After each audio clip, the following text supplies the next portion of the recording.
morning and welcome to the National Newspaper Publishers Association's Let It Be Known.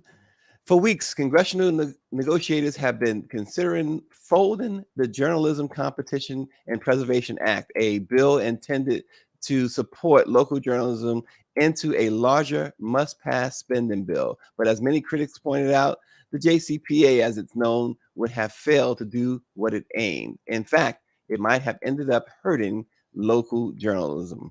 We will discuss that with Al McFarlane of Insight News and Denise Rolark Barnes of the Washington Informer this morning. Good morning, Denise and Al. Good morning. Good morning.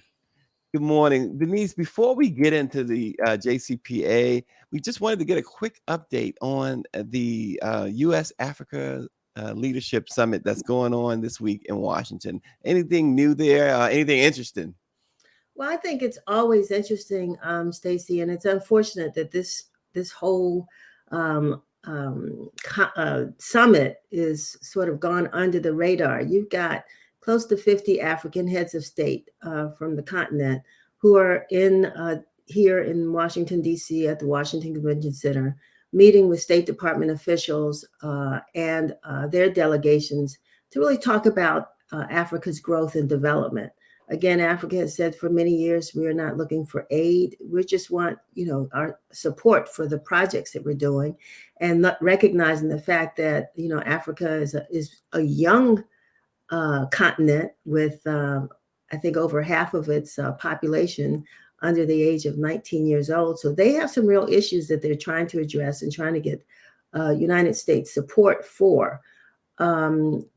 It's been sort of a list of who's who, not only locally. I know Karine Pierre at the White House, the White House press secretary, led a panel yesterday. You've had everybody from Linda Greenfield from the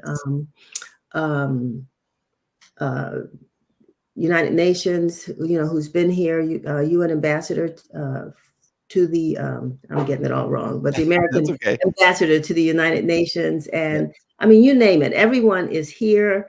There's a lot of African journalists here. I'm going to head over there in a little while, because that's my story, talking to these journalists. And what are some of the issues that they're really covering on the ground? And what is it that they want to take back to their readers and their viewers and folks that listen to their programs? What is it that they want to take back to show the progress of this summit? We know that not much is going to come out of it, let's say by tomorrow when the summit ends.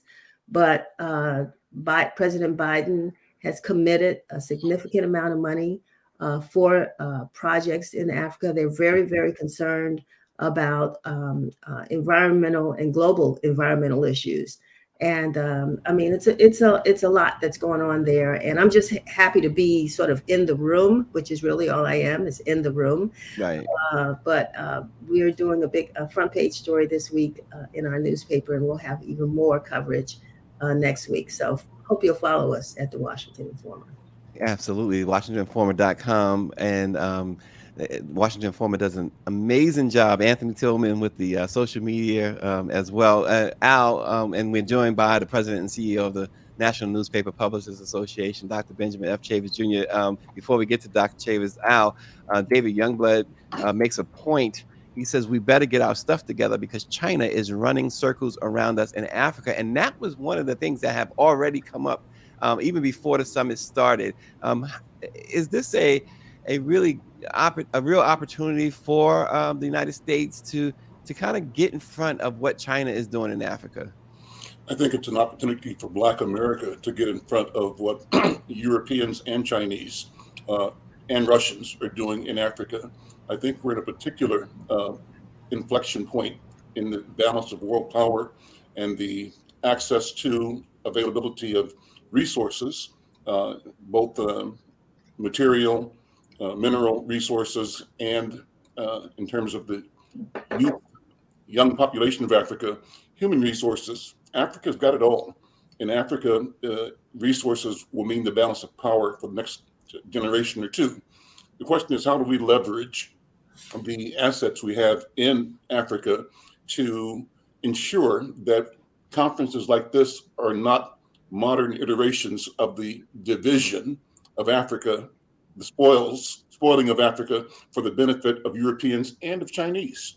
And so I think that we as Africans in the West have to leverage our position, our knowledge, our information systems to contextualize this conference, the history, and the futures that we can imagine that advantage our people. So it's a big deal. I think Denise said it's under the radar, and that's unfortunate, but we've got to turn it up. So Denise, I'm glad you're there. Yeah, absolutely. Denise has a whole staff there. Dr. Chavis, the president said is set to announce anyway that he will do a tour of several African nations next summer. Doc, how important is that to really kickstart new relations between the U.S. and Africa? Well, thank you very much, and shout out to two of our leading member publishers of the National Newspaper Publishers Association, Denise Rolark Barnes and Al McFarlane.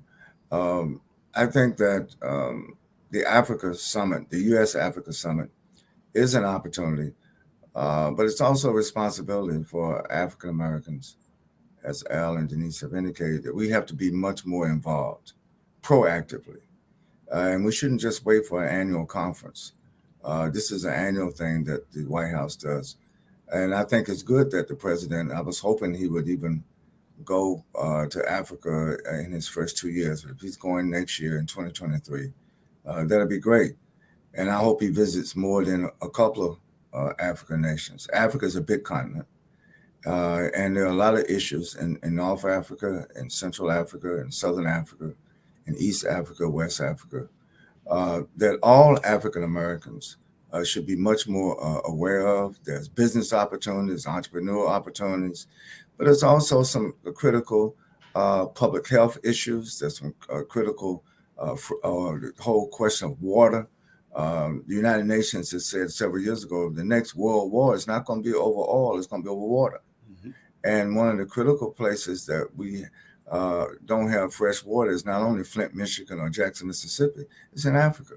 But it's not that water is not there, it's the technology to drill for the water. There's an ocean of water under the Sahara Desert. It's just a matter of getting the technology there. And I would encourage our HBCUs that have a lot of talent in engineering and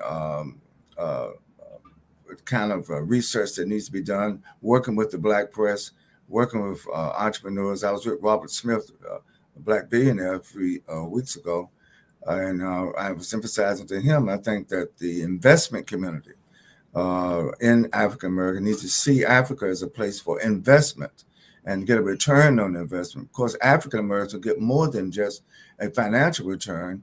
We'll get a cultural return. We'll get a Pan-African return. We get a sense of our wholeness in the world. And I think I was just with some brothers and sisters from Brazil 2 weeks ago up in Harvard. And same thing. I mean, we are fractured as a people of African descent. And rather than waiting on our former colonial powers or our current powers of oppression to bring us together, that's something that we have to take initiative. I hope that sometime in 2023, Al and Denise, to lead a delegation of the Black press to Africa so that we can sow those ties. And I think you mentioned about the importance of all these different journalists and all these different publications that they represent. I'm hoping that the Black Press USA will become Black Press Global, where we can connect these dots and exchange information. And I'm talking about indigenous information in all these places. And last thing I would say is that we set trends here in America that influences not just the Black world, it influences the whole world. And people go to the bank off of our culture, off of our trends, off of our intelligence. We need to start going to the bank unapologetically in a wealth creation for brothers and sisters in Africa, but also brothers and sisters here in the United States and throughout the diaspora where people of African descent are. Next year is the last year of the decade from 2014 to 2024. There was supposed to be a decade of people of African descent, but a lot of people, even though it's gone on for 10 years, a lot of African Americans still don't know that for the last 10 years, there was supposed to be an international focus on people of African descent. Well, Dr. Davis, David Youngblood said, make sure you include him in that delegation to Africa. Let's talk about the Journalism Competition and Preservation Act. That is something that it caught my attention. I know it caught all of you. You're the publishers, Denise and Al. Dr. Chavis did write an op-ed about it. What it does, it would attempt to subsidize dying news brands by creating a type of link tax on social platforms. It's supposed to carve out an exception in antitrust law and let publishers across the U.S. band together and negotiate payment from sites that profit from aggregating lists of links on search and social platforms that users can click on to visit news sites. The bill excluded publishers with more than 1,500 employees, which consist of the three major newspapers in the U.S., the Times, New York Times, Washington Post, and Wall Street Journal. But it also excludes organizations with less than $100,000 in revenue, which would shut out some small town outlets, as well as some nonprofit and niche local news organizations doing some of the most innovative work in creating a sustainable local news model. After the exclusions, Denise, it leaves the bill's primary beneficiaries as a large mass of big city, high revenue publications whose newsrooms have been gutted by hedge funds like Alden Global, which now owns 51% of U.S. newspapers. Well, Stacey, this is an ongoing attempt, I think, to get equity for our publications. I know NNPA a few years back, went to the Hill, did get actually a report on the disparities in ad dollars from the federal government and what we thought Congress could do to address that issue. Report for America, beginning of COVID and during COVID, had a couple of initiatives that they sent to the Hill to try to get legislation passed to support local small publications. And they were very sensitive to the fact that Black and Hispanic publications not be excluded from the bill. So now you got this new initiative. And so to me, it seems as though there's a recognition of the power and the importance and the necessity to support local media, but they need to hear us out. And again, I mean, it's unfortunate. Yeah, $100,000 for a business doesn't sound like a lot of money, but for small newspapers, it is a lot of money. We're paying. We never have that much money really coming through our bank accounts and trying to pay reporters, and what have you. So, clearly there is an appetite for supporting local publications. It's just, how do we get to that place where everybody is treated equitably? And this bill seems to have some issues. Yeah, and Al, I reached out to Senator Amy Klobuchar, who is the sponsor of this bill. Have not yet heard back from her, as well as Chuck Schumer. His office told me last night that they would try and get back to me today. But Al, I guess it's safe to say you echo what Denise is saying here. Yes, I do. I think, again, this is a moment where we have an opportunity to articulate and advance our specific interest as both small businesses and as Black-owned or non-white media. I think that the danger here, the caution that you have raised, is that this proposed legislation, creates a window of shielding big companies from antitrust activity as they theoretically open themselves to negotiate the equity and sharing of revenue that news organizations, smaller ones in particular, are able to get when their content is shared or when they use content. So on its surface, it's a good idea, but the danger is that, in fact, it does create a new alignment of big money, of big media, of big digital, that moves them closer towards their monopoly, their continued and growing monopoly. So that's a concern. But Be that as it may, this is the right time. It's the right discussion. The question is, how do we show up? And what do we say? And how do we leverage this? I think we have an obligation and a duty, Dr. Chavis, to come to the table and say, yeah, but. And what we have to do is take time to imagine what will be the very best scenario. How much money do our communities need? Do we deserve? Can we get out of this realignment of relationships? We have to articulate our interest and pursue them and negotiate them in this arena. If we don't, we'll be, as we always have too often, getting what they've decided they want to do, and that's crumbs for us and money for them. I say this all the time: we get the misery, they get the money, right? So we get caught in the misery flow of decrying once again our exclusion and our disadvantage. But we can change that. We change it now by being proactive. And this conversation, this discussion, is one of the modalities for asserting that change in how we assemble and project and attain our interest in the marketplace.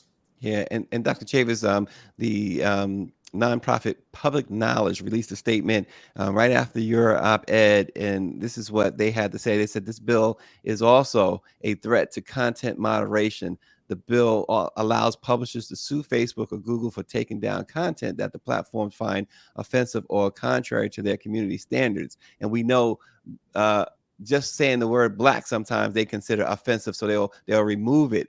And with the most recent amendment proposed by Senator Ted Cruz, harmful misinformation, networked disinformation, and hate speech will be even harder to police under this bill, and that is by design. The bill will not save local journalism. Instead, it will make a few billionaires even wealthier at the expense of a healthy and open internet and information environment for all of us. Well, thank you. And, my responsibility at the NNPA is to look at the whole landscape every day, every hour, every second, and to make sure that the interests of the Black press are articulated, are represented, and are protected, and are enshrined in any bill that the Congress is going to ultimately pass. Now, I want to say something good about Senator Gorbachev. She's a progressive. She's been with us. And to her credit, she sponsored a bill that had great intentions. But unfortunately, there's sometimes unintended consequences of people who are trying to do good. And the flaw in this bill was, one, the framers of the bill did not talk to the Black press. They talked to some researchers who had done some limited research on the Black press. And when I began to read some of the research studies that went into the formation of the bill, it was all stereotypical. It was even condescending, paternalistic, and even some, I have to tell you, Al and Denise, even some African-American researchers at some of these non-HBCU universities were making disparaging comments on the record about the Black press. Mm-hmm. Saying that we were antiquated, that we were out of touch, and that funding these other mainstream papers would enable them to do what the Black press is not doing. Of course, I took exception to that. And then they went back and made some changes in the bill, because at first there wasn't a $100,000 threshold. It was even larger. This is a bill that was put together by mainstream media. And then when we started calling questions about it, we got to do something to make sure that we, pretensively include more newspapers.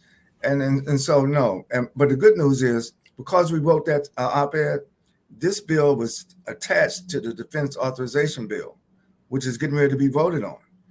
Last week, it was taken out because they heard from the Black press of America. And so now we have an opportunity to go back to the negotiating on it. I guarantee you, after the first of the year, we're going to hear directly from Senator Gorbachev's office and all the others who thought that this was going to get weighed through. And of course, they have now the bill reconciled to keep the government going under the Authorization Act.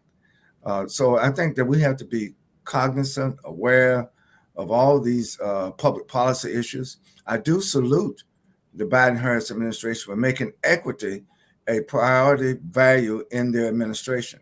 So it's not only on this bill, all bills that the president signs, he has asked his White House staff and asked Senator Schumer on the Senate side, and now Hakeem Jeffers on the House side, to make sure that equity is, and by equity I mean not just inclusive, but equity, economic equity. See, equity has economic consequences, you know, and a lot of times people make reference to people of color, make reference to minorities, quote unquote, or reference to what they call underserved communities, underserved businesses. You know, we get tucked in there.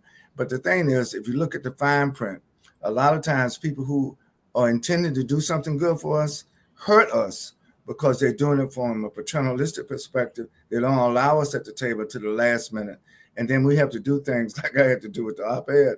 You know, and quite frankly, I know I made some Democrats very angry by writing the op-ed, but I had no other choice, because at the end of the day, my job at the NMPA is to promote, to protect, to ensure, and to help make sure that my newspapers, our newspapers, get the advertising revenue, get the opportunities. And if the tech companies are going to start sharing revenue, I want to make sure that our publications are not left out. That's my job. And Denise, you mentioned earlier about the delegation of the Black press that went to Capitol Hill and got the GAO report. And we know that DC Delegate Eleanor Holmes Norton has been a champion of trying to, if not level the playing field as far as advertising in the Black press, certainly trying to bring us into the 21st century as far as the type of monies that are made available by the federal government. Denise, it's always been a struggle for Black newspapers. You know, you don't remind me, Stacey. but yet you find a way. Al finds a way, and our other publications find a way to make sure that you're not only delivering news, but information that's vital to our community. What keeps the fight? What keeps that fire burning, Denise? Well, if not us, you know, who would do this, right? We recognize that there are a lot of issues. I mean, this whole summit we just talked about a few minutes ago, you know, we can't wait for information to be given to us. We really have to go out and seek it, and we have to help to inform our communities about the things that really impact our communities. We have to tell those stories. People are living their lives, and when they take that moment to pick up the newspaper or go online right now, which they can for most of our publications, and read our digital editions and what have you. I mean, we're presenting stories and information and facts about things that impact their lives that, you know, haven't been put in the context that specifically addresses our community. And so it gives them a new sort of informed way of looking at issues. So what drives us? I don't know. I mean, you know, I was born in this thing, so I can't. This thing of ours that runs through my veins, you know, the ink that runs through my veins. Yes. But we know that we are mission oriented, and this whole digital process, this is costly. You know, anybody, when they say we're antiquated, if they really want to see us, you know, more present digitally, you have to recognize that we need to be supported so that we can afford, you know, the technology, the people to operate the technology, and just the resources to keep this digital process going. Which is going right back to those great big companies, because that's who we have to pay to do the work that we have to do. So I would just, I mean, I'm so proud of our president and CEO, you know, for writing that piece that he wrote, and for being available to address this issue from our perspective. And it is my hope, just like the summit hasn't met with the president, these African leaders haven't met with a U.S. president since 2017, because, you know, the past president did not invite them here. And We, as an organization, haven't had a chance to meet with the Congressional Black Caucus. We've got some dynamic leaders that are coming into that organization who need to know about us and our issues. And so hopefully we will meet with them in March during Black Press Week, and begin to have them as our watchdogs on the Hill, to make sure that we are aware of what's going on there until we can actually have our own, let's say, person on the Hill, a lobbyist per se, because as 501c6, right, Dr. Chavis, we can do that. So, that way stuff won't, get under the radar, and our voices will continue to be heard. But I don't know if I answered your question, other than you did. Just feel as though this is our mission. Well, and there's a snapshot there of Dr. Chavis's op-ed, that you see it in the Madison Times. Al McFarlane, Insight News. So you heard Denise talk about the potential of having a lobbyist. We talked about something big like that, to even something like Dr. Chavis's op-ed that and his being in front of this issue. Talk about the importance for the Black press to have the National Newspaper Publishers Association, the trade that represents them, have that representation. Well, it's critical. I think the history, the legacy of the Black press of America is one that's powerful and undeniable. Without it, we as owners, as business leaders, don't have the strength individually, but collectively we have more bargaining power, more presence, and we provide a critical service for our people. The service we provide not only is reporting on what's happening in our neighborhood with our churches and our small businesses and our children and teachers, but also showing that the discussions we have locally are part of a fabric of discussion that's national and that's global. Part of the challenge, and I think we continue to rise to the challenge, is creating a public mind in the Black world that allows us to envision change, opportunity, desire, a story, a narrative in which our people win. And we have the power to say that winning for us might not be what they call winning. We can define the power of definition is what we have. It's what we do as newspaper owners. But we can define winning in a way that the Europeans have not, that ultimately allows us to pursue what we call freedom. I believe that our freedom is a freedom that all human beings will enjoy. That's who we have been and who we are. But we're on point, I think, as an organization and as owners and as business leaders in keeping the voice of our people alive. It's important that we not allow ourselves to be marginalized, to be defined as an afterthought or part of a minority or anything else. I think we have to really go to the market loudly, consistently, and confidently, declaring that we have, and that our truth is a truth for humanity, for today and for the future, that it has been. We are the ones shaped the brought meaning to the idea, this experiment called democracy.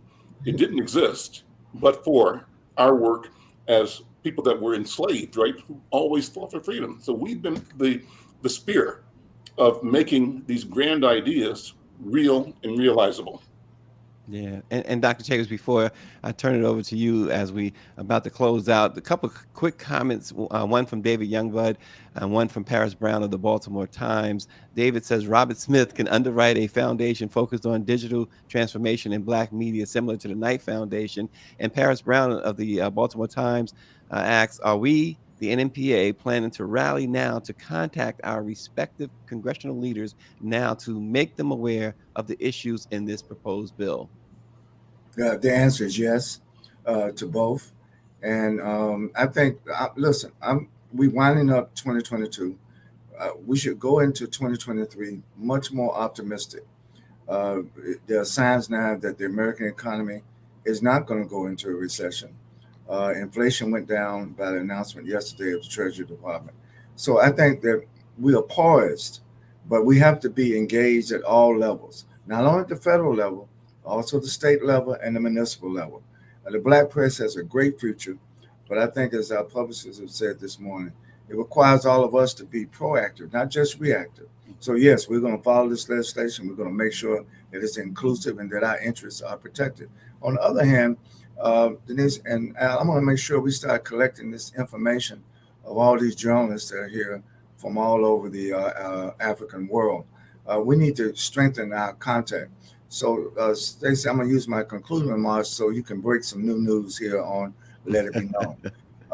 What I'm pleased to announce that the NMPA is in the final stages of producing an NMPA global app for the Black news.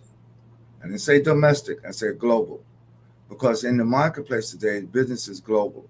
And these contacts with the Black press in Nigeria, the Black press in South Africa, the Black press in Brazil, the Black press in the Caribbean, the Black press in America, the Black press in Canada, all over the world. The Black press, we have Black press in Russia. We have Black press in China, in Asia, in Indonesia, and all over the world. Our lack of connectedness. So this app is not only going to help us to distribute our content, but enable us to do business. You'll hear more about it in 2023, but we're breaking the news on Let It Be Known in 2022. Well, one of a small piece, Doc. I guess you'll save this for another time. Dr. Chavis did have a private conversation, a brief one, but a private conversation with President Biden. I guess he'll tell us more about it at another time. Last night, got a couple of things into his ear, and hopefully it will benefit the Black press going forward. Absolutely. Denise, we're looking forward to more great stuff from the summit. I was going to say conference, but the summit. Right. And speaking of conferences, February is coming right up, and we'll be in Puerto Rico. The NNPA will be in Puerto Rico for the Midwinter Conference. Hopefully, everyone is looking forward to that, as we are. And one last thing for you, Al. Michelle Madison says, I try to take my lunch break in order to view Conversations with Al McFarlane. It's an informative show. So, Al, you got fans everywhere. Thank you. Thank you.